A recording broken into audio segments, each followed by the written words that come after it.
Hi, my name is Wesley Roozing. I'm with the Robotics and Mechatronics group of the University of Twente in the Netherlands. And today I'll talk about some concepts for cost-effective robotic actuation.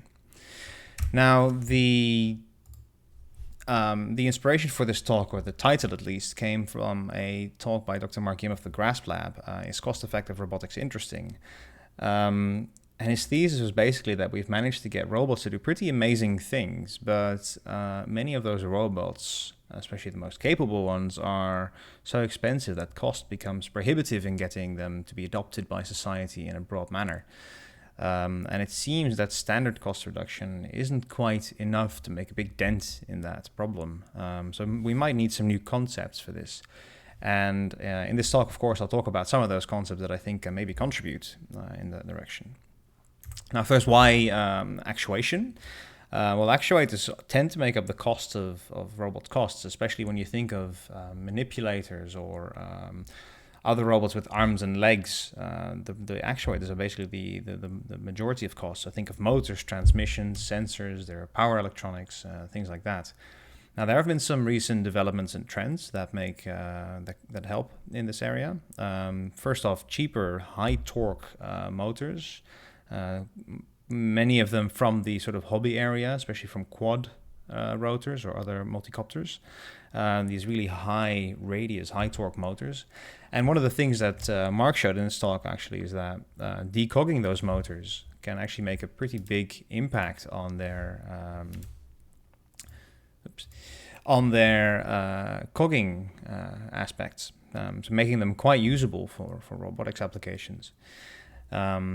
The second one is the trend towards lower gear ratios, so quasi-direct drive actuators.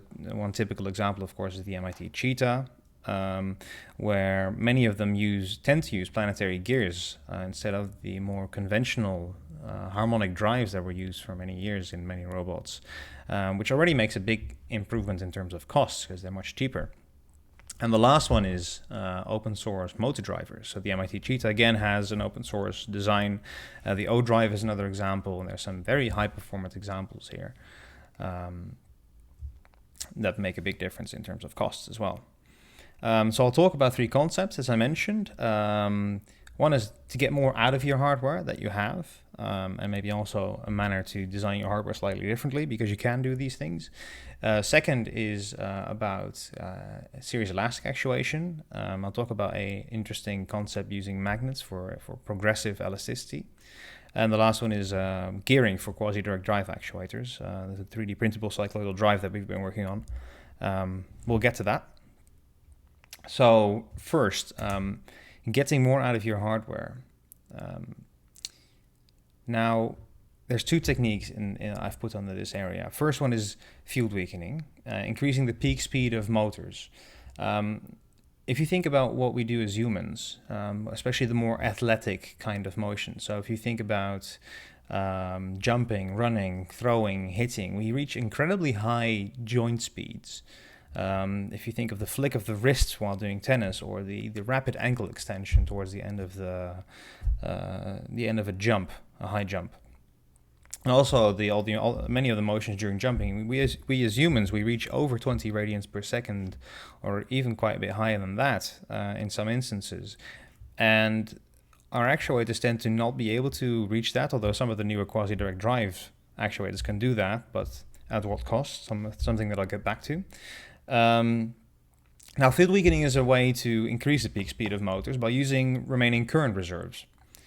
So the speed of motors tends to be limited by voltage constraints. We might still have some current left.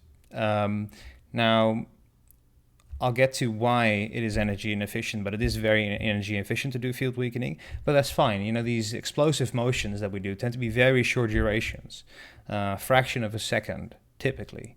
And that's fine because you can greatly increase the speed of your hardware. You can use less expensive or complicated motor drivers, and you don't need high voltage sources, or less high, obviously. So this can really help. At the same time, because this is very inefficient, you're dumping a lot of current in the motor, so the motor can get warm. At the same time, you might also not be using your motor to its fullest to begin with. So we tend to use our motors in a way that stays under the nominal current of the motor, for example, at which it can be used indefinitely. That's the whole point. It's a continuous current. But the majority of that limit is due to thermals, and there's quite a bit of a time constant that is involved there before the motor actually gets to that temperature. So we can increase the performance or the current, the torque, by quite some margin for a short period of time. Again, in these athletic or explosive motions, we might really be able to leverage those.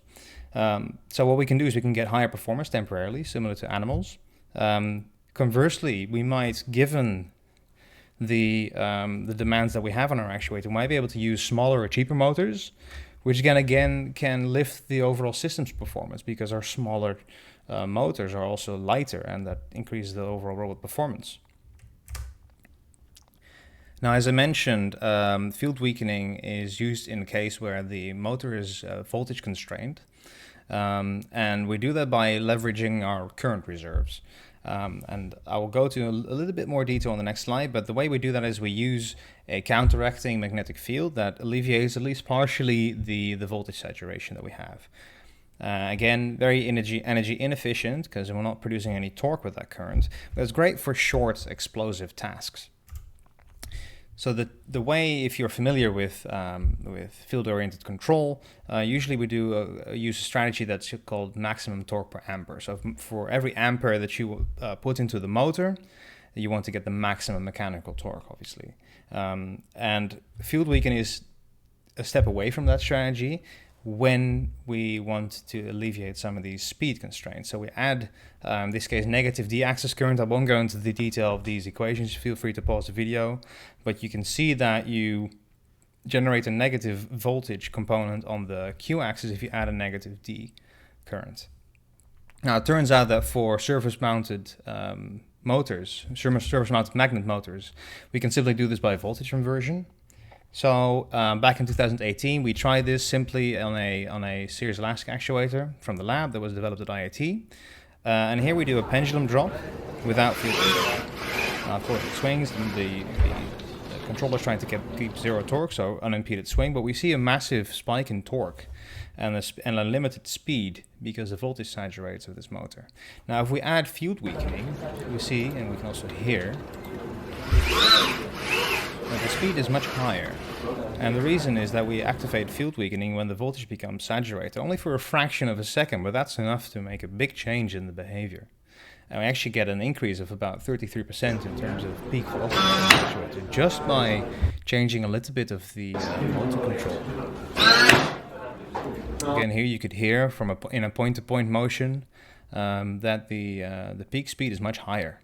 And also we have a higher impact velocity in a lower amount of time. So we know that this is quite inefficient. We know that we dump a whole bunch of current into the motor that is not producing any torque. So thermals of the motor become important. And as I alluded to before, with fatigue management, as we call it, we can also get more performance in general depending on the current temperature of the motor. Now in this project with Sjoerd here, we are using a maximal AC60, so I've used that as an example. The nominal current of that motor is just over 9 amps. Maxon in its datasheet alludes to something over 14 amps, short-term operation. It's kind of undefined, and we don't know exactly up to what current we can go before we reach other kinds of effects like demagnetization. But they do say that the thermal time constant of the windings is over 9 seconds, and that's a very long time. Most of our explosive dynamic motions, they take only a fraction of a second or a second at most, and that means we can put quite a bit of current into the motor before we reach any dangerous kind of temperature for a short time. So as a simple example here, short duration, if you ignore the cooling, so no heat is going out of the windings in this time, but just into the windings, we can set based on the thermal capacity of the windings, we can set the current limit in combination with some time constant and some temperature that, of course, we don't want to reach. Now this thermal state of the motor, so its current temperature, we refer to this as fatigue, kind of keeping in line with the biological counterpart. If we do, as humans, we do a number of jumps, for example, we do some sprinting, we get fatigued, and our performance will eventually decrease over time. So to test this out, we of course try this on a single motor bench, but to test this out, Shu designed a nice simple 1 degree of freedom jumping leg setup, and we combine the two things here. So we have field weakening for the rapid extension part, so we don't encounter the voltage limit while trying to extend our leg to get the maximum lift-off speed. And at the same time, depending on the current temperature, we can increase the current limits and basically push a bit harder and jump a bit higher. But we can only do that for the first X number of jumps, of course, until the motor gets warm enough that this is no longer feasible. And this is the whole concept of fatigue management, that we can get much more performance out of our system depending on how fatigued it is. Now, the fatigue in this case, the temperature, is estimated between the jumps because the resistance is proportional to the temperature, of course, of the windings. The copper windings have a temperature dependence. So in between every jump, we sit the robot down, we quickly estimate this, and we carry on. This, of course, saves us another sensor, which is very nice. So the real setup is here. I don't know if you could see that. It should play again, I think. As you can see, very small, not very impressive jump so far. Because we're still in the testing stage, this is sort of hot off the press. And in the end, the motion will become between 4 and 5 times faster, we expect. And of course, then we will have significant airtime. And another very cool thing I would like to mention is that we're also experimenting with 3D printed steel gears, which I think is incredibly cool that we can do that now. So here's the next concept that I wanted to talk about. This is based around progressive series elasticity for series elastic actuators. And the first question would be, why would you want progressive stiffness? Well, it has a very nice trade-off. We know, of course, that more stiff actuators, elastic actuators, have a higher bandwidth, which is difficult to define, but I won't get into that. Whereas more compliant ones tend to have better output impedance properties, that is lower output impedance properties or higher transparency, as well as have improved torque resolution. Now, the idea behind progressive series elasticity is that you combine the best of both. So you start off being more compliant and then stiffen up as deflection and torque increase. So this gives you the sort of combined benefits of both. In the case where you want to be transparent, so low output impedance, you tend to operate within the low torque region. So if the actuator is more compliant there, then you have much better transparency. Conversely, if you want to produce significant torques, if you're then operating in the stiffer area of the actuator, the stiffer deflection range, then you get higher bandwidth. And of course, there's a few other nice benefits. Given the maximum deflection, you have a higher torque range, and you have better torque resolution while you are, in terms of sensing, while you're at low deflection range. So this is some very nice properties. Now, of course, magnets, their repelling force is something that is inherently nonlinear. So the nice thing about that is we can use that directly without any complicated mechanism. They're also very low cost, and they have great properties for an actuator. No hysteresis, no friction, no wear or degradation if you treat them well. This is a very nice concept to implement such a progressive elastic actuator. Now we came up with two. This is the work by Boy, by the way. We came up with two concepts in this area: one based on box magnets and one based on arc segment magnets. So these arc segment magnets, they come in different polarizations. They tend to be radially polarized. Of course, we want them to be polarized around the axis of rotation to get the repulsive force acting around the axis. And of course, there's a number of design parameters as well. So there's the number of segments, the number of spokes, so to speak, in these two. So these are two halves that are interlocking, and of course you can add any number of spokes. There's also another set of parameters like the deflection range and the angular segment size, which are alpha and beta here. And one interesting note that I wanted to make is that for the box magnets, if you put them at an angle like that, and of course their length and their thickness becomes a trade-off, and it turns out if their inner radius is half the outer radius, that is, the total magnet area is maximized. So we've done a very nice study on, this is to be published of course, but we done a very nice study on the design space for this kind of concept, and then we designed a simple prototype, this case based on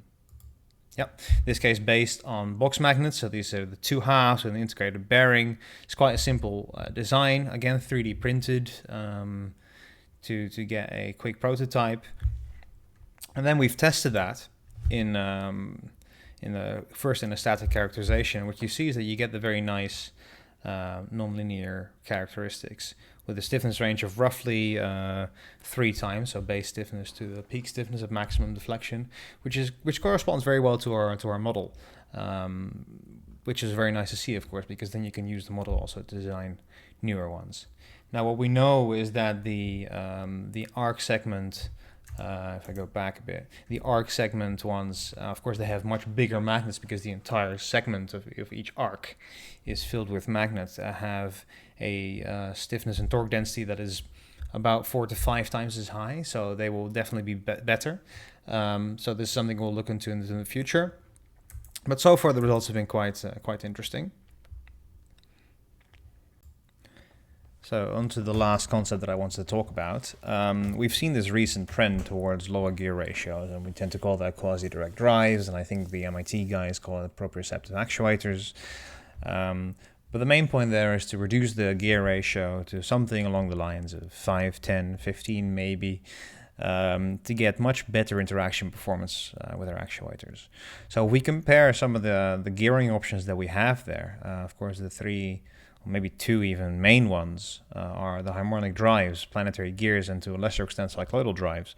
Harmonic drives were used a lot up to the trend towards quasi-direct, because of the very high torque, very high precision, so great for all these precise manipulators.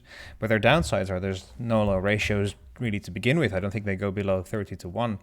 They're very inefficient at low speeds and low torques, not very robust. So if we think about these quadrupeds and these humanoids, if they have to be able to handle varying complex terrain with unexpected impacts, and breaking a harmonic drive is really not that difficult in that situation. They also tend to be quite complex in terms of manufacturing, and therefore they are quite expensive. Now, planetary gears are a very good choice for quasi-direct drive. They're not expensive, they're very efficient, they're highly available. There's many you can just buy off the shelf. They're less good at things like torque capacity, because you have a relatively small contact area for the actual power transmission. Therefore, also the robustness is not as great, and they tend to suffer from some backlash, in comparison at least to harmonic drives. Now, the third one that I've put down here is the one that I'll be talking about as well, cycloidal drives.